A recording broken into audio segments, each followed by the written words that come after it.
নমস্কার দর্শক বন্ধু, আজ আমি আপনাদের সঙ্গে অ্যাগ্রোকেমিক্যাল সেক্টর একটা স্টককে নিয়ে আলোচনা করব। তো স্টকটার নাম হচ্ছে কৃষাণা ফসকেম।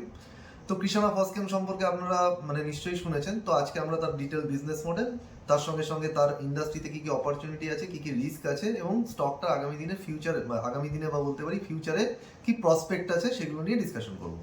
তো প্রথমেই চলে আসি কোম্পানিটা কি করে। তো বিভিন্ন জমিতে বিভিন্ন রকমের সার লাগে। তো একটা জমিতে ধরুন নাইট্রোজেন সার লাগে, ফসফরাস সার লাগে, পটাশিয়াম সার লাগে। তো এই যে বিভিন্ন ধরনের সার আছে, সেই ধরনের সার হচ্ছে তারা ম্যানুফ্যাকচার করে। তো বেসিক্যালি কি করে, এতদিন পর্যন্ত তারা যেটা করতো, ফরেন থেকে বেশিরভাগ সার কিন্তু নিয়ে আসতো, বাইরে থেকে সারগুলোকে আমদানি করতো এবং সেই সারগুলোকে প্যাকেট করে সেগুলোকে বিক্রি করতো। এখন তারা কি করছে, এখন তারা কিন্তু নিজেরাও কিন্তু বেশ কিছু সার কিন্তু ইন্ডিয়াতে তাদের নিজস্ব প্ল্যান্টে কিন্তু তৈরিও করছে।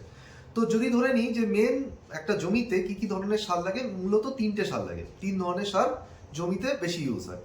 একটা হচ্ছে আপনার নাইট্রোজেন, দ্বিতীয়টা হচ্ছে ফসফরাস এবং তৃতীয়টা হচ্ছে আপনার পটাশিয়াম।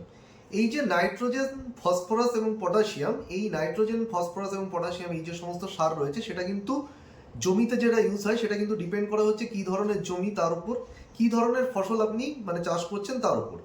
এবার যদি দেখি এই যে নাইট্রোজেন সার জমিতে কেন দেওয়া হয়, তো বেসিক্যালি নাইট্রোজেনের জমিতে নাইট্রোজেনের পরিমাণ বাড়ানোর জন্য জমিতে কিন্তু ইউরিয়া ব্যবহার করা হয়। তো ইউরিয়া কেন ব্যবহার করা হয়? নাইট্রোজেন বাড়ানোর জন্য। তো নাইট্রোজেনের পরিমাণ বাড়ানোর মূল কারণ হচ্ছে নাইট্রোজেন জমিতে নাইট্রোজেন যেটা করে সেটা হচ্ছে জমির উর্বরতা বৃদ্ধিতে সাহায্য করে। প্লাস নাইট্রোজেন দিলে হচ্ছে যেটা হয়, গাছের গোড়া কিন্তু শক্ত হয়। প্লাস নাইট্রোজেন দিলে কিন্তু ওভারঅল যে ফলন সেটা কিন্তু ভালো হয়। বেসিক্যালি ওই যে গাছের যে কি বলে, সালোক সংশ্লেষ প্রক্রিয়া আপনারা ছোটবেলায় পড়েছিলেন, সেই সালোক সংশ্লেষ প্রক্রিয়ার মাধ্যমে গাছ কি করে, ক্লোরোফিল উৎপন্ন করে। তো ক্লোরোফিল কি? গাছের খাবার। তো নাইট্রোজেন সার আপনি যখন জমিতে দেবেন, তো সেটা কিন্তু গাছের সালোক সংশ্লেষ প্রক্রিয়ার মাধ্যমে তার যে খাবার, সেই খাবার তৈরিতেও কিন্তু হেল্প করে। তো এটা গেল হচ্ছে নাইট্রোজেন সার। এর সঙ্গে সঙ্গে তারা কিন্তু আমরা যেটা বললাম ফসফরাস এবং পটাশিয়াম সার, সেইগুলোও কিন্তু তারা তৈরি করে এবং বাইরে থেকে আমদানি করে এনে বেচে। এবার বিভিন্ন জমিতে যখন এই সারগুলো ইউজ হয়, কোনো একটা নির্দিষ্ট পার্টিকুলার সারের বদলে অনেক সময় কি হয়, জমিতে বিভিন্ন মিশ্রণে সার ব্যবহার হয়। ধরুন পার্টিকুলার আপনি একটা কোনো সবজি চাষ করবেন বা কোনো একটা ফল চাষ করবেন, তার জন্য ধরুন নাইট্রোজেন, ফসফরাস এবং পটাশিয়াম আপনাকে একটা নির্দিষ্ট পরিমাণে কিন্তু মিক্স করতে হবে। কোনো কোনো সময় দেখা যায় যে কোনো কোনো জমিতে ওই পার্টিকুলার ফসল চাষ করবার জন্য পটাশিয়ামের কোনো প্রয়োজন নেই, শুধুমাত্র নাইট্রোজেন এবং তার সঙ্গে ফসফরাস মিক্স করলেই হয়ে যাবে। তো কোম্পানি কি করে, এই বিভিন্ন ধরনের সারকে কিন্তু মিক্সচার করে, মিক্স এবং ম্যাচ করে, একটা নির্দিষ্ট অনুপাত বা রেশিওতে মিক্স এবং ম্যাচ করে কিন্তু সেটাকে বিক্রি করে। যেমন ধরুন ইউরিয়ার সঙ্গে যদি ফসফরাস মেশানো হয়, তাহলে সেটা হয় হচ্ছে ডাই অ্যামোনিয়াম ফসফেট। এই ডাই অ্যামোনিয়াম ফসফেট কিন্তু আলাদা প্যাকেটে বা আলাদা বস্তায় কিন্তু বিক্রি হয়। আবার যদি যদি ধরুন সেটাকে ধরুন এই অ্যামোনিয়ার সঙ্গে আপনার যদি নাইট্রোজেনের সঙ্গে যদি ফসফরাস এবং তার সঙ্গে সঙ্গে সঙ্গে যদি পটাশিয়াম, এই তিনটেকে যদি মিশ্রণ করে বেচে, তাহলে সেটাকে বলে এনপিকে। তো এনপিকে হচ্ছে নাইট্রোজেন, ফসফরাস এবং পটাশিয়াম, এই তিনটের মিশ্রণও কিন্তু বাজারে বিক্রি হয়। তো কোম্পানি ডাইরেক্ট কোনো একটা সিঙ্গেল সারও বেচে, আবার তার মিশ্রণও বেচে। তো এটা হচ্ছে কোম্পানির ওভারঅল কিন্তু বিজনেস মডেল। এবার যদি আমরা চলে আসি কোম্পানির এই মুহূর্তে এই যে স্টকটাকে নিয়ে আমরা ডিসকাশন করছি, এই স্টকটার সামনে অপরচুনিটি কি আছে, কেন আমরা ডিসকাশন করছি। তো বেসিক্যালি যে কারণে আমরা ডিসকাশন করছি সেটা হচ্ছে এর ইন্ডাস্ট্রিতে কিন্তু আমরা যদি ইন্ডাস্ট্রিকে দেখি, ইন্ডাস্ট্রিতে হিউজ ডিমান্ড রয়েছে। তার মূল কারণ হচ্ছে গভর্নমেন্ট যেটা চাইছে সেটা হচ্ছে ভারতেই সারের প্রোডাকশন করতে। কারণ আমাদের দেশ অলরেডি কিন্তু বহু জিনিসের জন্য বাইরের উপর নির্ভরশীল। আমরা তেল বাইরে থেকে আমদানি করি, 85%-এর উপর ক্রুড অয়েল আমরা বাইরে থেকে আমদানি করি। তার সঙ্গে রয়েছে আমরা গ্যাস বাইরে থেকে আমদানি করি। তো বিভিন্ন জিনিস, সোনা বাইরে থেকে আমদানি করি। তেমনি এই সারের উপরও কিন্তু আমরা বাইরের উপর নির্ভরশীল। আপনি যদি একটা ডেটা দেখেন, তাহলে 25% ভারতের যে টোটাল সার, তার 25% কিন্তু বাইরে থেকে আসে। এবং তার মধ্যে যে দুটো সার আমরা বললাম, সব থেকে বেশি ব্যবহৃত হয় যে দুটো সার, একটা হচ্ছে আপনার নাইট্রোজেন আর দ্বিতীয়টা হচ্ছে ফসফরাস। এই দুটোর যে মিশ্রণ, সেটাকে ডাই অ্যামোনিয়াম ফসফেট বলে। এটারও কিন্তু 50%-এর বেশি কিন্তু আমরা আমদানি করি। তো বেসিক্যালি এই যে আমদানি করতে গিয়ে আমাদের কি হয়, একটা হিউজ পরিমাণ টাকা কিন্তু এই আমদানি করতে লেগে যায়। এবং এখানে আমরা দেখতে পাচ্ছি কি হচ্ছে, যেহেতু আমরা আমদানি করি এবং আমাদের টাকার দাম কিন্তু পড়ে যাচ্ছে, আমরা পেমেন্ট করি কিসে? ডলারে। সুতরাং আমাদের কিন্তু ইম্পোর্টের বিল বেড়ে যাচ্ছে। সুতরাং এই যে ইম্পোর্টের উপর যে ডিপেন্ডেন্সি, সেটা কিন্তু কমানোর জন্য কিন্তু গভর্নমেন্ট এই সেক্টরের উপর কিন্তু প্রচুর পরিমাণে ফোকাস করছে। প্লাস গভর্নমেন্ট কিন্তু এই ভারতবর্ষে যাতে মানে যারা কৃষক রয়েছে তারা যাতে বেশি বেশি করে মানে মানে ভারতে মানে এই ভারতে তৈরি হওয়া যে সমস্ত সার রয়েছে তার উপর যাতে ডিপেন্ড করে, মানে তার উপর যাতে তারা নির্ভর করে, তার জন্য কিন্তু এই সমস্ত সারের উপর কিন্তু গভর্নমেন্ট কিন্তু একটা হিউজ পরিমাণে ভর্তুকি বা সাবসিডি দিচ্ছে। তো বেসিক্যালি গভর্নমেন্ট সাবসিডি দেওয়ার কারণ হচ্ছে যাতে করে এই সেক্টরে মানে মানে মানে ডিমান্ড বাড়ে, কৃষকরা যাতে ভারতে উৎপন্ন হওয়া সারের উপর বেশি করে ডিমান্ড মানে ভারতে উৎপন্ন হওয়া সারের উপর তারা নির্ভর করে, প্লাস হচ্ছে তারা মানে ইম্পোর্ট যে ডিপেন্ডেন্সি মানে পুরো আমদানি যেটা বাইরের উপর আমরা নির্ভরশীল সেই ইম্পোর্ট ডিপেন্ডেন্সি সারের উপর কমাতে চাইছে। আপনি যদি দেখেন মোটামুটি এই মুহূর্তে কোম্পানি, আমি যদি এই কোম্পানির কথা আলোচনা করি, ফসফরাস যে সার, সেই ফসফরাস এবং বেশ কিছু অন্যান্য সার তারা কিন্তু এই মুহূর্তে ভারতেই কিন্তু প্রোডাকশন করছে কিছুটা, এমন নয় যে পুরোটা তারা ভারতে প্রোডাকশন করছে, কিন্তু ভারতে বেশ কিছু প্রোডাকশন করছে। তেমনি বহু কোম্পানি যেগুলো ইন্ডিয়াতে রয়েছে তারা কিন্তু এই সার কিন্তু শুধুমাত্র আগে বাইরে থেকে যে এনে যে তারা শুধুমাত্র মানে সেগুলোকে প্যাকেট করে বেচে দিত, তো এখন কিন্তু সেটা নয়, তারা কিন্তু নিজেরাও কিন্তু তার প্রোডাকশন কিন্তু করছে। তো এটা হচ্ছে মানে এই মুহূর্তে কিন্তু এই ইন্ডাস্ট্রির জন্য বলতে পারেন যে একটা গভর্নমেন্টের পুশ রয়েছে, যেটা হচ্ছে সব থেকে বড় অপরচুনিটি। দ্বিতীয় চলে আসি তাদের ফাইন্যান্সিয়াল পারফরমেন্স। যদি আমি দেখি ফাইন্যান্সিয়াল পারফরমেন্স যদি দেখি তাদের রেভিনিউ গ্রোথ যেটা দেখবো, রেভিনিউ গ্রোথ এসছে কোম্পানি 60%, মানে গত বছরের থেকে এই বছরে তাদের 60% কিন্তু রেভিনিউ বেড়েছে। তার সঙ্গে সঙ্গে যদি আপনি দেখেন যে এই যে রেভিনিউ যে বাড়লো, তো আমাদেরকে বুঝতে হবে কেন বাড়লো। প্রথম কথা হচ্ছে কোম্পানি যে প্ল্যান্ট রয়েছে মানে যেখানে তারা এই সার উৎপাদন করতো, সেই প্ল্যান্ট কিন্তু 100% ইউটিলাইজেশনে চলেছে, মানে যেখানে তারা সার উৎপাদন করতো এবং সারের আপনার কি বলে বাইরে থেকে এনে প্যাকেজিং করতো দুটোই, তো বেসিক্যালি সেটা 100% ক্যাপাসিটি ইউটিলাইজেশনে পৌঁছে গেছে। তো এর জন্য হচ্ছে এক হচ্ছে রেভিনিউ তাদের গ্রোথ এসছে, দ্বিতীয় যেটা হচ্ছে গভর্নমেন্ট থেকে তারা কিন্তু হিউজ পরিমাণে সাবসিডি পেয়েছে। তো এই দুটোর কম্বিনেশনে কিন্তু তাদের রেভিনিউ কিন্তু গ্রোথ এসছে। এবার যদি আমি চলে যাই তাদের প্রফিট কিন্তু তাদের 60% বেড়েছে, যেটাকে আমরা বলছি অপারেটিং প্রফিট বা ইবিডা। তার সঙ্গে যদি আপনি দেখেন যে মার্জিন, গত বছর যে মার্জিন ছিল কোম্পানি সেই মার্জিনই ধরে রাখতে পেরেছে। তো এখানে একটা জিনিস প্রশ্ন ওঠে যে রেভিনিউ গ্রোথ তো এলো, কিন্তু মার্জিনের কেন গ্রোথ এলো না? তো বেসিক্যালি কোম্পানির যদি আপনি দেখেন মার্জিনেরও কিন্তু গ্রোথ আসতো, এর একটা কারণেই আসেনি। তার কারণটা হচ্ছে জানুয়ারি এবং ফেব্রুয়ারি মাসে কিন্তু তাদের ব্যবসা ভালো হয়েছে, কিন্তু মার্চ মাসে এই যে মিডল ইস্টে যে যুদ্ধ লেগে গেল, এখনো পর্যন্ত তো বিশাল মানে একটা বড় অংশ কিন্তু তারা মিডল ইস্ট থেকে আনে। তো মিডল ইস্টে যেহেতু যুদ্ধ বেঁধে যাওয়ার জন্য যেটা হয়েছে সেটা হচ্ছে আপনার জ্বালানির খরচা বেড়ে গেছে, ক্রুড অয়েলের দাম বেড়ে গেছে বলে জ্বালানির খরচা বেড়ে গেছে, তার জন্য ওভারঅল যে ট্রান্সপোর্টেশন কস্ট বা লজিস্টিক্স কস্ট এটা কিন্তু বেড়ে গেছে। তো তার কারণে কিন্তু মানে দেখলাম আমরা যে মার্জিন কিন্তু তাদের মানে বাড়াতে পারেনি, ধরে রাখতে পেরেছে কিন্তু বাড়াতে পারেনি। কিন্তু যদি এটা না হতো, যুদ্ধ যদি না হতো মার্চ মাসে, তাহলে কিন্তু তাদের মার্জিন এখান থেকে বেড়ে যেত। প্লাস আরেকটা কারণেও কিন্তু তারা মার্জিন ধরে রাখতে পেরেছে, আগে তারা সম্পূর্ণভাবে বাইরে থেকে আনতো সমস্ত যে সমস্ত সার, সেগুলো বাইরে থেকে নিয়ে আসতো। এখন তারা কিন্তু তাদের নিজেদের ফ্যাক্টরিতে বিভিন্ন সার কিন্তু তারা নিজেরাই প্রোডাকশন বা উৎপাদন করছে, মানে ব্যাকওয়ার্ড ইন্টিগ্রেশন করছে। প্লাস আরেকটা জিনিস সেটা মানে যেটা বোঝা দরকার, এই যে সার, এই সার তারা কোথা থেকে আনে? বাইরের বিভিন্ন মানে বাইরের বিভিন্ন দেশ থেকে তারা ইম্পোর্ট করছে। এবার যে সমস্ত সাপ্লায়ারের থেকে তারা কিনছে, সেই সমস্ত সাপ্লায়ারের থেকে মানে ধরুন এই যে কোয়ার্টারে যে সেলটা করেছে মার্চ কোয়ার্টারে, তার জন্য যে সমস্ত সার সেগুলো তো তারা মার্চ কোয়ার্টারে কেনেনি, তারা অনেক আগে কিনে রেখে দিয়েছে। তো বেসিক্যালি যখন মানে তারা যে সমস্ত সাপ্লায়ারের থেকে মাল কিনে তাদের সঙ্গে তাদের একটা কন্ট্রাক্ট থাকে, এবং সেই কন্ট্রাক্ট অনুযায়ী কিন্তু তারা কিন্তু তাদের সাপ্লায়ারের থেকে কেনে। মানে এমন নয় যে সারের দাম বেড়ে গেল আর রাতারাতি সাপ্লায়ার বাড়িয়ে দিল, তারা কিন্তু সাপ্লায়ারের সঙ্গে একটা কন্ট্রাক্টে থাকে এবং সেই কন্ট্রাক্ট অনুযায়ী কিন্তু তারা মালটা কেনে। এবার সাপ্লায়ারও তাদেরকে মানে তাদের যখন মানে মার্কেটে যখন জিনিসের দাম বেড়ে মানে সারের দাম যখন বেড়ে যাবে, তো সাপ্লায়ারও তাদের প্রাইস বাড়িয়ে দেবে। আজকে যদি লজিস্টিক্স কস্ট বাড়ে, সাপ্লায়ার তো প্রাইস বাড়াবে, কিন্তু সেটা কিন্তু সঙ্গে সঙ্গে হয় না, সেটা হতে কিন্তু মোটামুটি সময় লাগে। তো এই সমস্ত যে সমস্ত কারণ আছে তার জন্য কিন্তু কোম্পানি তাদের মার্জিনটাকে ধরে রাখতে পেরেছে। এবার যদি আমরা চলে আসি কোম্পানির আপনার ম্যানেজমেন্টের গাইডেন্স সম্পর্কে, তো কোম্পানির ম্যানেজমেন্ট কিভাবে মানে এই বছরে তো দেখলাম তাদের 60% তো গ্রোথ চলে এসছে। এবার যদি আমরা দেখি মানে 60% গ্রোথ এসছে আপনার গত বছরের মার্চ কোয়ার্টার থেকে এই বছরের মার্চ কোয়ার্টারে। এবার যদি আমরা পরের বছর মানে 27 সালে যে ম্যানেজমেন্টের গ্রোথ গাইডেন্স দিয়েছে রেভিনিউ গ্রোথের, সেখানে ম্যানেজমেন্টের গাইডেন্স বলছে, তারা বলছে 20 থেকে 25% রেভিনিউ গ্রোথ তারা করবে। এবার সব থেকে বড় এখানে যেটা প্রশ্ন অ্যারাইজ হয় যে এই রেভিনিউ গ্রোথটা তারা আসবে কোথা থেকে? মানে হাওয়ায় তো এসে গাইডেন্স দিলে তো হবে না, মানে তোমাকে তো দেখাতে হবে যে কোথা থেকে তুমি রেভিনিউ গ্রোথ করবে। এই কোশ্চেনটা আরেকটা কারণে উঠছে, তার কারণ হচ্ছে তাদের যে অলরেডি যে তাদের যে প্রোডাকশন ক্যাপাসিটি সেটা কিন্তু 100%-এ পৌঁছে গেছিল। তার মানে 100%-এ অলরেডি প্রোডাকশন ক্যাপাসিটি পৌঁছে গেছে, তাহলে গ্রোথটা আগামী দিনে কোথা থেকে আসবে? তো কোম্পানি কি করেছে, তাদের যে ওই যে নাইট্রোজেন, ফসফরাস এবং পটাশিয়াম, এই যে তিনটে সারের যে তাদের প্রোডাকশন ক্যাপাসিটি, সেই প্ল্যান্টের ক্যাপাসিটি ছিল আপনার হচ্ছে 3,30,000 মেট্রিক টন। তো কোম্পানির ম্যানেজমেন্ট কি করেছে, যেহেতু সেটা 100% ইউটিলাইজেশনে পৌঁছে গেছে, সুতরাং ওখানে আরো 1,65,000 মেট্রিক টন ক্যাপাসিটি তারা কিন্তু মানে অ্যাড করেছে। তাহলে এই মুহূর্তে তাদের ওই যে এনপিকে যে প্রোডাকশন ক্যাপাসিটি সেটা কত এসে দাঁড়িয়েছে, সেটা এসে দাঁড়িয়েছে হচ্ছে 4,95,000 মেট্রিক টন। তার মানে তারা তাদের 50% ক্যাপাসিটি বাড়িয়েছে, মানে আগে যে ক্যাপাসিটি ছিল সেই ক্যাপাসিটি তাদের 50% বাড়িয়েছে। এছাড়াও কিন্তু তারা ওই প্ল্যান্টেই কিন্তু তারা সিঙ্গেল সুপার ফসফেট মানে ফসফেট যে সার আছে সেটা কিন্তু আলাদা করে তাদের প্রোডাকশন ক্যাপাসিটি আছে, যেটা হচ্ছে আপনার 1,20,000 মেট্রিক টন পার অ্যানাম, মানে বছরে 1,20,000 মেট্রিক টন তারা ফসফেট সারও কিন্তু আলাদা করে তৈরি করে, ফসফরাস যে মানে রয়েছে সেই সার তৈরি করে। তাহলে টোটাল তাদের ক্যাপাসিটি কত? টোটাল তাদের ক্যাপাসিটি হচ্ছে 4,95,000, যেটা এনপিকে ক্যাপাসিটি, আর সুপার সিঙ্গেল ফসফেট তার ক্যাপাসিটি হচ্ছে আপনার 1,20,000। তাহলে টোটাল হলো 6,15,000 মেট্রিক টন হচ্ছে তাদের টোটাল ক্যাপাসিটি। এই যে 1,65,000 মেট্রিক টন তারা ক্যাপাসিটি বাড়িয়েছে, এটার জন্য তারা কিন্তু মানে 142 কোটি টাকা কিন্তু কোম্পানি এর জন্য খরচা করেছে, ইনভেস্ট করেছে।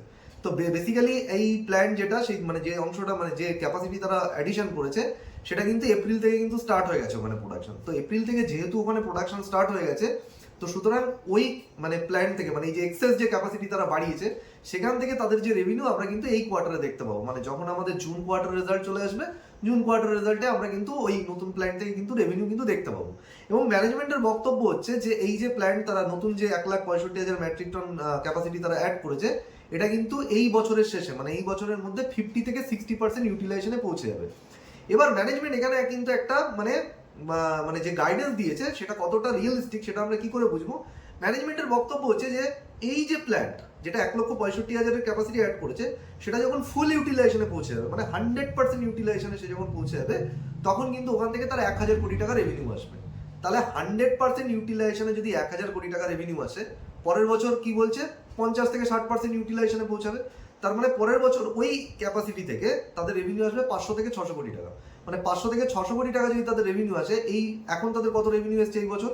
তো এই বছরে যদি আপনি তাদের রেভিনিউ দেখেন 2,400 কোটি টাকা, তাহলে 2,400 সঙ্গে আপনি যদি 500 জুড়ে দেন, তাহলে পরের বছর তাদের রেভিনিউ সেলস কত আসছে? পরের বছর তাদের রেভিনিউ বা সেলস আছে 2,900 কোটি টাকা। আপনি ক্যালকুলেশন করুন, দেখবেন ঠিক 20% গ্রোথ রেট। আপনি যদি ধরে নিন যদি 60% মানে ইউটিলাইজেশন হবে, তাহলে ওই প্ল্যান্ট থেকে মানে 1,65,000 মেট্রিক টন থেকে তাদের 600 কোটি টাকা রেভিনিউ আসবে। তাহলে 2,400 সঙ্গে 600 যোগ করে দিন, কত আসছে? 3,000। তার মানে 3,000 কোটি টাকা রেভিনিউ আসছে, তার মানে কত রেভিনিউ গ্রোথ আসছে? 25%।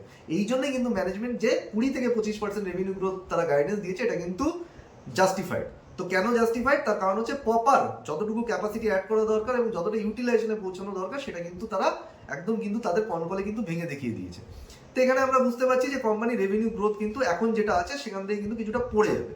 এবার চলে আসি হচ্ছে মার্জিন। মার্জিন তো এখন মোটামুটি 12% আছে। তো এই 12% মার্জিন তো তারা ধরে রেখেছে, যেটা আমি একটু আগে বললাম, কিন্তু আগামী দিনে কিন্তু তাদের জন্য মার্জিন প্রেশার রয়েছে। কারণ আমরা দেখেছি মিডিল ইস্টের যে ওয়ার চলে এসছে, মানে মিডিল ইস্টে যে যুদ্ধ চলে এসছে, তার জন্য লজিস্টিক্স কস্ট বেড়ে গেছে।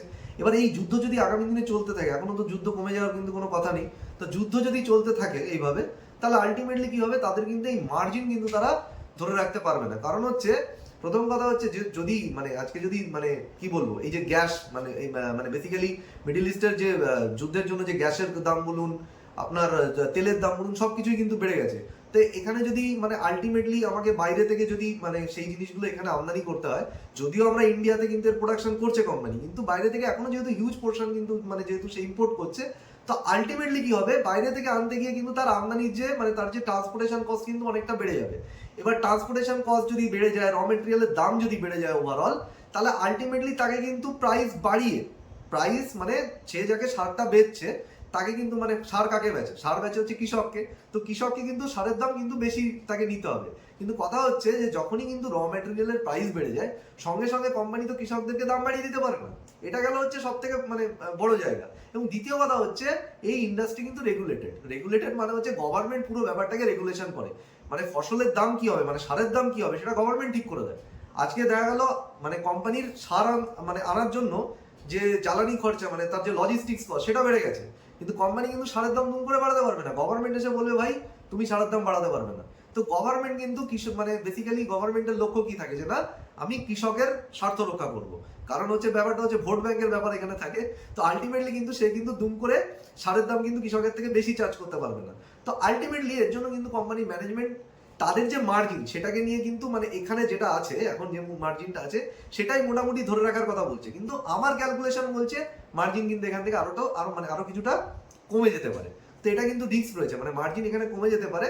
তো ম্যানেজমেন্টও কিন্তু সেখানে মানে কনফিডেন্টলি বলছে না যে আমার মার্জিন বাড়বে, তারা বলছে মার্জিন মোটামুটি তারা মেনটেন করবে, কিন্তু তাদের কনফারেন্স কলের টোন শুনে মনে হচ্ছে মার্জিন কিন্তু এখান থেকে আরো পড়ে যাবে। তো এটা গেল হচ্ছে তাদের মার্জিন আউটলুক। এবার যদি আমি যে রিস্কগুলো মানে বিজনেসে রয়েছে, তো একটা হচ্ছে সব থেকে বড় রিস্ক এই বিজনেসে কি, সেটা হচ্ছে আপনার যেটা বললাম, সেটা হচ্ছে তারা মানে তাদের যে র মেটেরিয়াল গুলো বাইরে থেকে ইম্পোর্ট করে, তো সুতরাং র মেটেরিয়ালের দাম বেড়ে যাওয়া মানে হচ্ছে মার্জিন পড়ে যাওয়া। দ্বিতীয় সব থেকে বড় রিস্ক কি, গভর্নমেন্ট কিন্তু প্রচুর পরিমাণে ভর্তুকি দিচ্ছে কৃষকদের। এবার এই যে ভর্তুকি দিচ্ছে বলেই কিন্তু মানে গভর্নমেন্ট চাইছে যাতে ভারতের সারের প্রোডাকশন হোক, ভারতের সারই যাতে ভারতের কৃষকরা বেশি করে ইউজ করে। তো সেই কারণে গভর্নমেন্ট কিন্তু এখানে বেশি করে সাবসিডি দিচ্ছে। এবার গভর্নমেন্ট যদি দুম করে সাবসিডি দেওয়া বন্ধ করে দেয়, তাহলে আলটিমেটলি ডিমান্ড পড়ে যাবে। তো এটা গেল একটা জিনিস। থার্ড যেটা আমি বলছিলাম, যে এখানে কিন্তু গভর্নমেন্ট কিন্তু দুম করে মানে মানে জিনিসের দাম বাড়লেও মানে ম্যাটেরিয়ালের দাম বাড়লেও আমদানির খরচা বেড়ে গেল, আপনি কিন্তু দুম করে কৃষককে মানে কোম্পানি কিন্তু কৃষককে দুম করে কিন্তু সার বেশি দামে বেচতে পারবে না। তো গভর্নমেন্ট কিন্তু এখানে একটা প্রাইস মানে পুরো রেগুলেট করে যে তুমি এই দামে সার বেচতে পারবে, এর উপরে বেচতে পারবে না। তো গভর্নমেন্ট যদি প্রাইস ক্যাপ লাগিয়ে দেয়, তো কোম্পানি সেখানে কিছু করার নেই না। তো এইগুলো হচ্ছে ওভারঅল রিস্ক। প্লাস আরেকটা জিনিস এখানে বুঝতে হবে, সেটা হচ্ছে সিজনাল রিস্ক আছে। সিজন মানে সব ফসল, আপনারা নিশ্চয়ই জানেন যে সব ফসল কিন্তু সব সিজনে উৎপন্ন হয় না। কোনো কোনো ফসল থাকবে যেটা দেখবেন কোনো একটা পার্টিকুলার সিজনে বেশি উৎপন্ন হয়। এবার ধরুন সেই সিজনে ধরুন যে ফসল মানে এবার এই যে সারগুলো, সেই সারগুলো তো কোনো না কোনো ফসল উৎপাদনের জন্য ব্যবহৃত হয়। তো যে ফসল উৎপাদনের জন্য ধরুন যে সার পার্টিকুলার ব্যবহার করা হয় জমিতে, ধরুন কোনো একটা সিজন মানে ওই ফসলের যে সিজন, সেই সিজনটা ভালো গেল না, ধরুন প্রচুর পরিমাণে বৃষ্টিপাত হলো বা দেখা গেল প্রচুর কম বৃষ্টিপাত হলো। তো প্রত্যেকটা ফসল চাষ করতে গেলে কিন্তু একটা নির্দিষ্ট বৃষ্টিপাতের প্রয়োজন হয়। যদি বৃষ্টিপাত কম হয় বা বৃষ্টিপাত বেশি হয়, তাহলে কিন্তু ফসলের উৎপাদন কম হয়। এবার ফসলের উৎপাদন যদি কমে যায়, ফসল যদি নষ্ট হয়ে যায়, তাহলে চাষিরা কি সার কিনবে? চাষিরা তো সার কিনবে না। আলটিমেটলি কি হবে, সারের ডিমান্ড কিন্তু পড়ে যাবে। তো এইগুলো হচ্ছে কোম্পানির জন্য কিন্তু মানে মানে কি বলবো, কোম্পানির সামনে কিন্তু বড় বড় রিস্ক। মানে এখানে একটা জিনিস আপনাকে বুঝতে হবে, এই কোম্পানির কিন্তু পুরো ব্যাপারটাই কিন্তু মানে মানে কি বলবো, এটা হচ্ছে একটা কমোডিটি, মানে সার মানে তো একটা কমোডিটি হিসেবে বেচছে। তো সুতরাং কিন্তু এখানে কিন্তু মানে পুরোপুরি ইকোনমিক সাইকেলের উপর, পুরোপুরি ডিমান্ড অ্যান্ড সাপ্লাইয়ের উপর কিন্তু পুরো ব্যাপারটা নির্ভরশীল। এবং এই জন্যই দেখবেন কিন্তু এই ধরনের যে স্টক রয়েছে না, সেইগুলো কখনো হাই পিতে মানে সেল হয় না। মানে এই স্টকগুলো মানে দেখবেন হাই যে প্রাইস টু আর্নিং রেশিওতে কখনো যায় না, কারণ মার্কেটের সেই কনভিকশনই জন্মায় না যে কখন কি হয়ে যেতে পারে, গভর্নমেন্ট কখন কি করতে পারে। সেই জন্য দেখবেন এখানে কিন্তু যতই ভালো পারফরমেন্স আসুক, দেখবেন না কখনো স্টক আপনার 50, 60, 70 পিতে চলে যাচ্ছে। তো এটা কিন্তু জেনারেলি হয় না। প্লাস এবার যদি আমি তাদের ব্যালেন্স শিট দেখি, সেখানেও কিন্তু বেশ কিছু রিস্ক আছে। আপনি যদি তাদের মানে এই মুহূর্তে নেট ক্যাশ ফ্লো দেখেন, মানে তাদের বিজনেস থেকে যে ক্যাশ ফ্লো ফ্রম অপারেশন, যেটা বিজনেস থেকে ক্যাশ ফ্লো যে মানে বিজনেস থেকে যে ক্যাশ ফ্লো তারা জেনারেট করছে, সেটা কিন্তু নেগেটিভ। কোম্পানি কিন্তু প্রফিট পজিটিভ, মানে কোম্পানি এখান থেকে এটা ইন্ডিকেশন হচ্ছে যে কোম্পানি কাগজে প্রফিট করলো, সেটা কিন্তু তাদের ক্যাশ হিসাবে কিন্তু বিজনেসে আসছে না। তার কারণটা কি? তার কারণটা হচ্ছে, যদি আপনি দেখেন যে কোম্পানির ওয়ার্কিং ক্যাপিটালে কিন্তু মানে ওয়ার্কিং ক্যাপিটাল গত বছরে যে লেভেলে ছিল, সেখান থেকে কিন্তু অনেকটা জাম্প করে গেছে। তাদের যে রিসিভেবল অ্যামাউন্ট বেড়ে গেছে। এবার আপনি বলবেন রিসিভেবল অ্যামাউন্ট কেন বেড়েছে? রিসিভেবল মানে কি, তারা তাদের ক্লায়েন্ট থেকে যে টাকা পাবে, সেটা কেন বেড়ে গেছে? তো তাদের ক্লায়েন্ট কি? তাদের ক্লায়েন্ট হচ্ছে কৃষক। তো কৃষককে যখন তারা সার বেচে, তো তারা তো ক্যাশে বেচে, একদম ঠিক কথা। কিন্তু কথা হচ্ছে, কৃষক যে সারের দামটা তাদেরকে দেয়, সেটা কিন্তু একটা পার্সেন্টেজ, মেজর পার্সেন্টেজ যেটা, সেটা কিন্তু গভর্নমেন্টের ভর্তুকি থেকে আসে। এবং গভর্নমেন্টের এই ভর্তুকি মানে আসতে কিন্তু অনেকটা সময় লাগে। তো যেহেতু গভর্নমেন্ট অনেক দেরি করে ভর্তুকি দেয়, সেই কারণে কি মানে ব্যাপারটা হচ্ছে কি, মানে রেভিনিউ বেড়ে গেলেও কিন্তু মানে ব্যাপারটা হচ্ছে সঙ্গে সঙ্গে কিন্তু সেটা ক্যাশে কনভার্ট হয় না। তো সুতরাং এর জন্য কিন্তু কোম্পানি যেহেতু ভর্তুকি আসতে দেরি হয়, তাদের রিসিভেবল বেড়ে গেছে। তার সঙ্গে সঙ্গে দেখবেন ইনভেন্টারিও কোম্পানির বেড়ে গেছে। ইনভেন্টারি বেড়ে যাওয়ার কারণ কি? তার কারণ হচ্ছে আমরা দেখতে পাচ্ছি এই যে যুদ্ধ হচ্ছে, তো জিনিসের দাম হু করে বাড়ছে। তো কোম্পানি কি করছে না, কোম্পানি কি করে, যে কোনো কোম্পানি জেনারেলি যখনই জিনিসের দাম বাড়ে, তখন কিন্তু সে অ্যাডভান্স জিনিসপত্র কিনে রাখে, কারণ এখানে যুদ্ধ যদি আরো স্ট্রে করে, তাহলে জিনিসের দাম আরো বেড়ে যাবে। সেই জন্য তারা কিন্তু হিউজ পরিমাণ ইনভেন্টারি কিন্তু আগে থেকে তুলে রেখে দিয়েছে তাদের স্টকে। কারণ কোনো কারণে যদি দামটা এখান থেকে মানে হিউজ করে অনেকটা যদি দুম করে বেড়ে যায়, তাহলে তাদের সমস্যা হয়ে যাবে। সেই জন্য কিন্তু ইনভেন্টারি এবং রিসিভেবলের অ্যামাউন্ট বেড়ে গেছে। ইনভেন্টারি রিসিভেবলের অ্যামাউন্ট বেড়ে যাওয়ার জন্যই কিন্তু তাদের নেট ক্যাশ ফ্লো নেগেটিভ, বা এন্টায়ার যে ওয়ার্কিং ক্যাপিটাল, সেটা কিন্তু এফেক্টেড হয়েছে। এটা সব থেকে বড় একটা প্রমাণ আপনি কোথায় পাবেন? যদি আপনি তাদের ব্যালেন্স শিটের দিকে যদি তাদের লোন দেখেন, লং টার্ম লোন কিন্তু তাদের কিন্তু সেভাবে কিন্তু বাড়েনি। শর্ট টার্ম লোন যদি দেখেন, সেটা কিন্তু হিউজ পরিমাণে বেড়ে গেছে। শর্ট টার্ম লোন বেড়ে গেছে কারণটা কি? তার কারণটা হচ্ছে তাদের যে ব্যবসা চালানোর জন্য কিন্তু তাদের লোনের প্রয়োজন হচ্ছে। কেন হচ্ছে? কারণ গভর্নমেন্টের থেকে যে সাবসিডির টাকা, সেটা তো তারা দেরি করে পাবে। তো ততদিন তারা তাদের বিজনেস চালাবে কি করে, তাদের এমপ্লয়ীদেরকে মাইনে দেবে কি করে? তো বেসিক্যালি তাদের প্রোডাকশন চালানোর জন্য, এমপ্লয়ীদের মাইনে দেওয়ার জন্য কিন্তু তাদেরকে শর্ট টার্ম লোন নিতে হয়। তার মানে এখান থেকে আমরা বুঝতে পারছি বিজনেসটা কিন্তু ওয়ার্কিং ক্যাপিটাল ইন্টেন্সিভ বিজনেস। তো এই হচ্ছে ওভারঅল কিন্তু এই বিজনেসের সঙ্গে জড়িত রিস্ক। তো অপরচুনিটি, রিস্ক সবই আমার মানে আপনাদের সঙ্গে আমি তুলে ধরলাম।